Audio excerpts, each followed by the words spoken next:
Equity is basically the difference between what you have, your assets, and what you owe, your liabilities. If you sold all your assets today and paid off all your liabilities using the money received from the sale of your assets, the money left over would be equity. A balance sheet shows your company's assets, liabilities, and equity on a particular date. Because equity is the difference between total assets and total liabilities, it's also true that total assets equal the sum of total liabilities and equity. As you enter the opening balances of your assets and liabilities while creating the company file, QuickBooks Online calculates the amount of equity and records it in an equity account called Opening Balance Equity.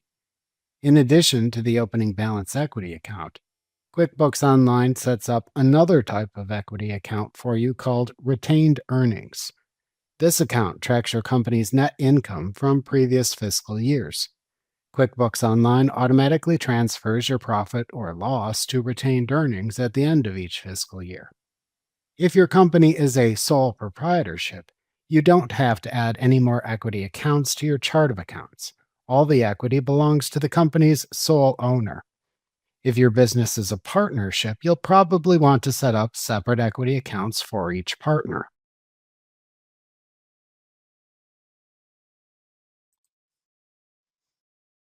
You will want to create a new vendor record for each owner or partner to make it easier to record their equity transactions.